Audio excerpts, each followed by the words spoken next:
टूटी सी दुकान में सपनों का दिया जलाया। भूखे रहकर भी फकीर को प्रेम से खिलाया। एक बूंद ने किस्मत का दरवाजा खोल दिया। मेहनत और सच्चाई ने हर दर्द को धो दिया। लालच में अंधा होकर धनी राम सब हार गया। ईमान की मिठास से रामू सच में अमीर बन गया।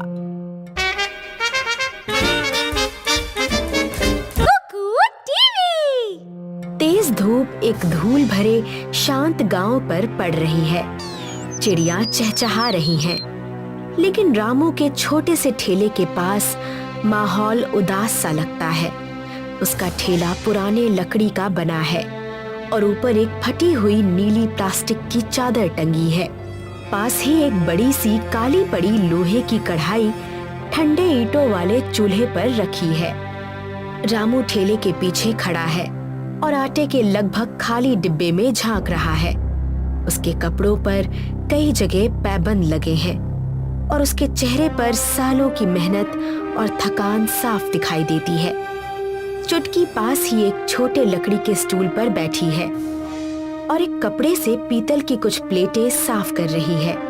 प्लेटें पुरानी हैं, लेकिन उसकी मेहनत से चमक रही हैं। रामू एक गहरी सांस लेता है और सड़क की ओर देखता है। लोग आते जाते तो हैं, लेकिन कोई भी उसके ठेले पर नहीं रुकता। वो धीरे से एक कपड़ा उठाकर अपने माथे का पसीना पोंछता है। इसी बीच चुटकी अपने पिता की तरफ देखती है और हल्की सी मुस्कान लाने की कोशिश करती है। उसे पता है कि सुबह से एक भी जलेबी नहीं बिकी, फिर भी वो अपने पिता का मन हल्का करना चाहती है।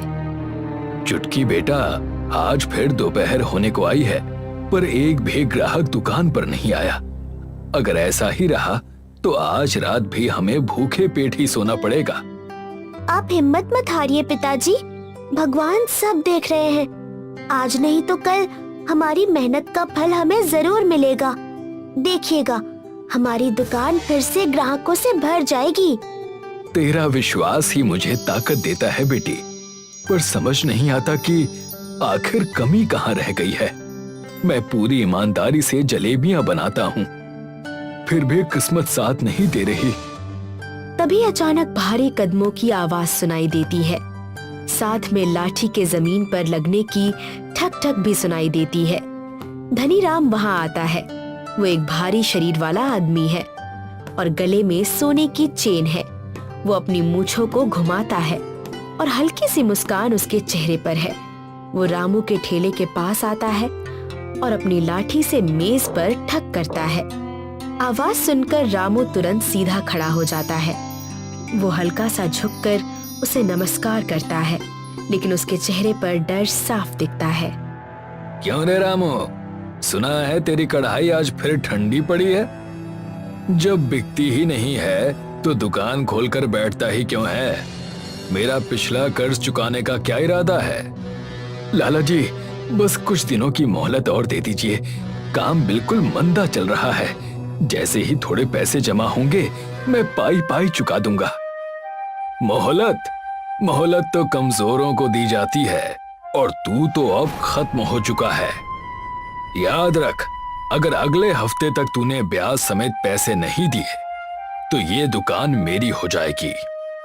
फिर तू और तेरी ये छोकरी सड़क पर भीख मांगना। धनी राम जोर से हंसता है और वहां से चला जाता है। उसके जाने के बाद रामू और चुटकी और भी ज्यादा परेशान हो जाते हैं। चुटकी अपने छोटे छोटे हाथों की मुट्ठी कस लेती है। उसकी आंखों में आंसू भर आते हैं, जिनमें गुस्सा और उदासी दोनों साफ दिखाई देते हैं। शाम को हल्की हवा चलने लगती है, जो अपने साथ एक अजीब सी शांति लेकर आती है। उसी समय एक बूढ़ा फकीर वहां आता है। उसने फटे हुआ कपड़े पहने हैं और हाथ में एक लकड़ी का डंडा है। उसकी दाढ़ी लंबी और सफेद है और उसकी हालत भले ही साधारण हो, लेकिन उसकी आंखों में एक अलग सी चमक है। वो धीरे धीरे चलते हुए रामू के घर की तरफ बढ़ता है। वो बहुत थका हुआ और भूखा लगता है। उधर रामू और चुटकी अगला खाना कैसे मिलेगा, इसी बारे में बात कर रहे होते हैं। तभी फकीर उनके घर के सामने आकर रुक जाता है और अपने डंडे का सहारा लेकर खड़ा हो जाता है। डंडे की आवाज सुनकर रामू और चुटकी बाहर आते हैं। बच्चा, क्या इस बूढ़े फकीर को कुछ खाने को मिलेगा? 2 दिनों से पेट में अन्न का एक दाना भी नहीं गया है। बड़ी कृपा होगी तुम्हारी। रामू अपने बर्तन में बचे हुए आखिरी घोल को देखता है। वो इतना ही है कि बस 3 या 4 जलेबी बन सके, उतना ही खाना जो वो और चुटकी रात में खाने वाले थे। चुटकी पहले फकीर के थके हुए चेहरे को देखती है, फिर धीरे से अपने पिता की तरफ नजर उठाती है। बाबा, हमारे पास तो खुद बहुत कम है। नहीं पिताजी, हमारे घर आए अतिथि को हम खाली हाथ कैसे भेज सकते हैं? बाबा बहुत भूखे लग रहे हैं। आप इनके लिए ताजा जलेबियां बनाइए, मैं लकड़ियां जलाती हूँ। रामू अपनी बेटी के सुनहरे दिल पर हल्की सी मुस्कान करता है। चुटकी जल्दी से कुछ सूखी पत्तियां और लकड़ियां लेकर आग जलाती है। लोहे की कढ़ाई धीरे धीरे गर्म होने लगती है। रामू बचा हुआ सारा तेल डालता है और कपड़े को दबाकर घोल को गोल गोल घुमाते हुए गरम तेल में डालता है। तेल में जलेबियां छनने लगती हैं। चुटकी हाथ के पंखे से आग को हवा देती रहती है। थोड़ी ही देर में ताजा जलेबियों की मीठी खुशबू चारों ओर फैल जाती है। रामू करारी जलेबियों को छोटे से चाशनी के बर्तन में डुबोता है और फिर उन्हें एक थाली में रखता है। वो बहुत आदर के साथ वो थाली फकीर को दे देता है। फकीर थाली लेता है और जैसे ही पहला निवाला खाता है, उसके चेहरे पर गहरी संतुष्टि दिखाई देती है। वो धीरे धीरे खाता है और उस साधारण से खाने का हर कौर बड़े आनंद से लेता है। ऐसी स्वादिष्ट जलेबी मैंने आज तक नहीं खाई। इसमें सिर्फ चीनी की मिठास नहीं, बल्कि तुम्हारी बेटी की ममता और तुम्हारी ईमानदारी का स्वाद भी है। बाबा, आप पेट भरकर खाइए, हमारे पास और तो कुछ नहीं, पर पानी पिला सकती हूँ। चुटकी एक छोटा सा मिट्टी का घड़ा लेकर आती है। फकीर पानी पीता है और फिर धीरे से खड़ा हो जाता है। वो रामू और चुटकी दोनों की तरफ गहरी नजर से देखता है। खाना खत्म करने के बाद फकीर अपने पुराने झोले में हाथ डालता है और एक छोटा सा चमकता हुआ मिट्टी का मटका निकालता है। मटके पर लाल धागा बंधा है और उस पर कुछ अजीब से निशान बने हैं। वो मटका रामू की ओर बढ़ा देता है। रामू और चुटकी उसे हैरानी से देखते रह जाते हैं। तुमने अपनी आखिरी रोटी मुझे दे दी। तुम्हारी इस निस्वार्थ सेवा से मैं बहुत प्रसन्न हूँ।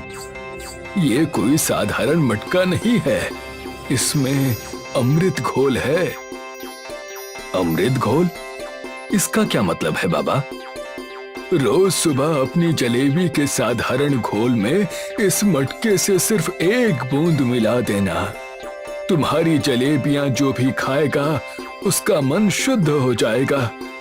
और याद रखना, जो इंसान इसे खाकर खुश होगा वो तुम्हें मुंह मांगा दाम देगा। लेकिन सावधान, अगर ये किसी लालची इंसान के हाथ लग गया तो इसका परिणाम बहुत बुरा होगा। इसके बाद फकीर वहां से चला जाता है। रामू और चुटकी वहीं खड़े रह जाते हैं और उस मटके को जिज्ञासा से देखते रहते हैं।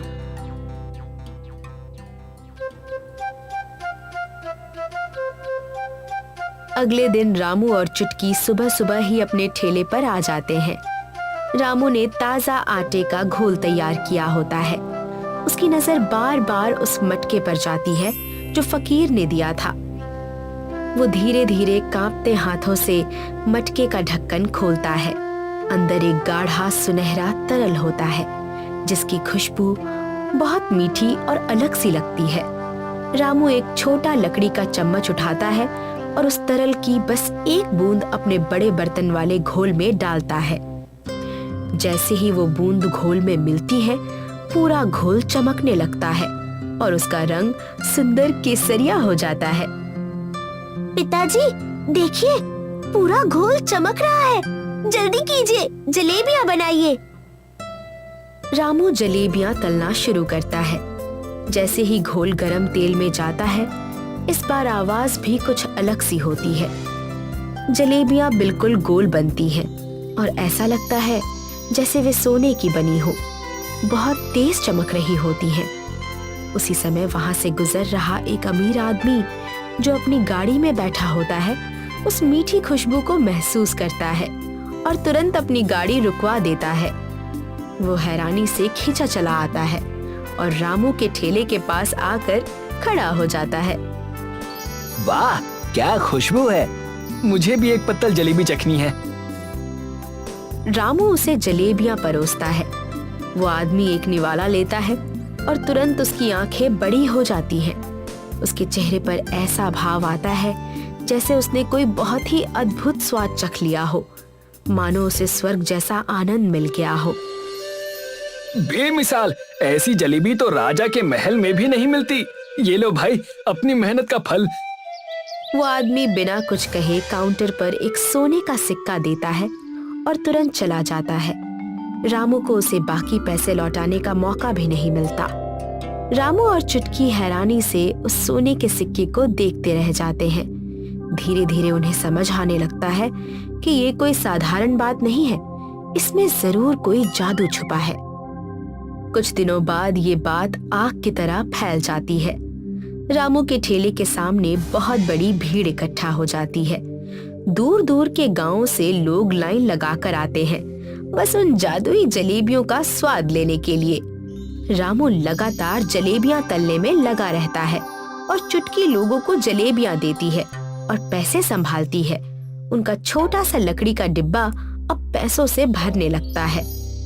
दोनों के चेहरे पर खुशी है और वे पहले से ज्यादा स्वस्थ लगते हैं। लेकिन दूर खड़ा धनी राम ये सब देख रहा होता है। उसके चेहरे पर जलन साफ दिखाई देती है और वो अंदर ही अंदर गुस्से से भर रहा होता है। ये 2 कौड़ी का हलवाई रातों रात इतना अमीर कैसे हो गया? लोग मेरी दुकान छोड़कर इसके यहाँ लाइन लगा रहे हैं। जरूर कुछ काला जादू है। मुझे पता लगाना होगा कि इसका राज क्या है। धनी राम ध्यान से देखता है कि हर सुबह रामू एक छोटे से मिट्टी के मटके से कुछ मिलाता है। वो अपनी आंखें सिकोड़ लेता है और ध्यान से ये सब देखने लगता है। अच्छा, तो ये मटका है असली जड़। ये मटका अब मेरा होगा। आज रात रामू की किस्मत का सूरज डूबेगा और मेरा चमकेगा। ये देखकर वो धीरे से अपना सिर हिलाता है, जैसे उसे कुछ समझ में आ गया हो। उसी रात रामू और चुटकी पूरे दिन की मेहनत के बाद अपनी चटाइयों पर गहरी नींद में सो रहे होते हैं। घर के अंदर छोटे से मंदिर के पास एक ऊंची शेल्फ पर वो जादुई मटका सुरक्षित रखा होता है। तभी खिड़की से एक परछाई धीरे धीरे अंदर आती है। ये धनी राम होता है। वो बहुत धीरे धीरे चलता है ताकि कोई आवाज ना हो। वो शेल्फ के पास पहुंचता है। लालच से उसके हाथ हल्के हल्के कांप रहे होते हैं। वो जल्दी से मटका उठाता है और उसे अपने सीने से लगा लेता है। अब देखना रामू, कल से तेरी जलेबियां मिट्टी बनेंगी और मैं पूरे इलाके का सबसे अमीर आदमी बन जाऊंगा। अचानक उससे एक छोटा पीतल का लोटा गिर जाता है। खामोशी में उसकी आवाज गूंजती है। रामू नींद से थोड़ा सा हिलता है। धनी राम एक पल के लिए रुक जाता है। जब रामू नहीं जागता तो वो जल्दी से खिड़की से बाहर निकल जाता है। अगले दिन धनी राम अपने आंगन में बड़ा सा खाना बनाने का इंतजाम करता है।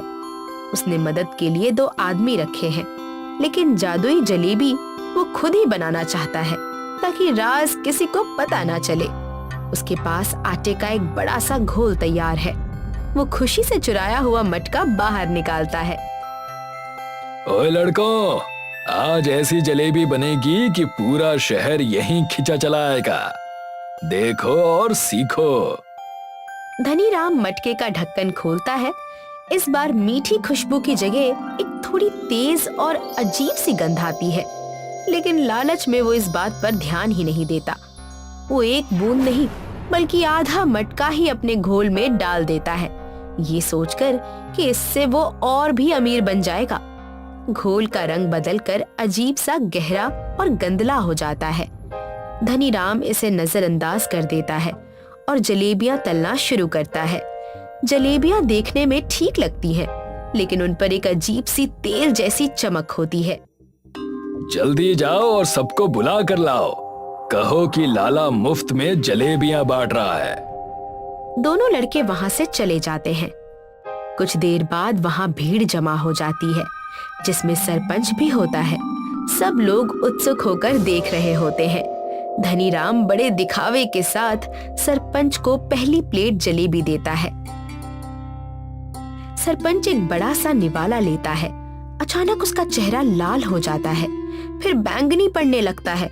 वो जोर जोर से खांसने लगता है और जलेबी को तुरंत बाहर थूक देता है। थू थू, लाला, ये क्या खिला दिया? ये जलेबी है या जहर? ये तो कड़वी नीम से भी बदतर है और इसमें से कैसी गंदी बदबू आ रही है। बाकी लोग जिन्होंने जलेबी का निवाला लिया होता है, वे भी तुरंत थूकने लगते हैं और शिकायत करने लगते हैं। अरे मेरी जलेबी तो पत्थर बन गई, मेरा दांत टूट गया। लाला ने हमें मारने की साजिश की है। देखो, इसकी जलेबियां तो कोयला बन रही हैं। लोग कढ़ाई के अंदर झांक कर देखते हैं। उन्हें देखकर डर लगता है, क्योंकि तेल में पड़ी जलेबियां काली और सख्त पत्थरों जैसी बन गई होती हैं। तेल उबलने लगता है और चारों तरफ छिटकने लगता है। धनीराम घबरा जाता है। वो खुद एक जलेबी चखने की कोशिश करता है और जैसे ही वो खाता है, उसकी जीभ जलने लगती है। मेरी जीभ, बचाओ बचाओ, ये क्या हो गया? उस मटके में तो अमृत था। तभी वहां रामू और चुटकी पहुंचते हैं और उनके पीछे वही फकीर भी भीड़ में से आता हुआ दिखाई देता है। रामू की नजर तुरंत धनीराम के हाथ में पड़े अपने मटके पर पड़ती है।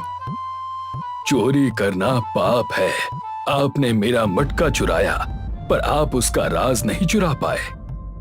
मैंने पहले ही कहा था, ये अमृत घोल सिर्फ उनके लिए काम करेगा जिनका मन साफ है।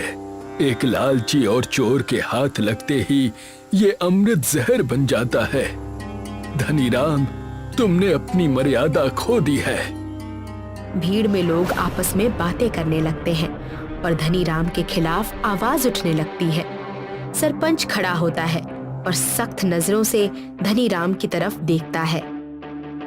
धनीराम, तुमने ना सिर्फ चोरी की है, बल्कि गांव वालों की सेहत के साथ भी खिलवाड़ किया है। तुम्हें इस अपराध की सजा मिलेगी। सबकी नजरें धनीराम पर टिक जाती हैं। उसके चेहरे पर घबराहट और अपराध का भाव साफ दिखाई देता है। कुछ समय बाद सरपंच, धनीराम, रामू और फकीर समेत सभी लोग चौपाल में इकट्ठा होते हैं। धनीराम, जो तुमने किया है उसकी सजा ये है कि आज तक गांव वालों से जितने भी फिजूल के ब्याज तुमने वसूले हैं, सब तुम्हें लौटाने होंगे। धनीराम सब कुछ मान लेता है।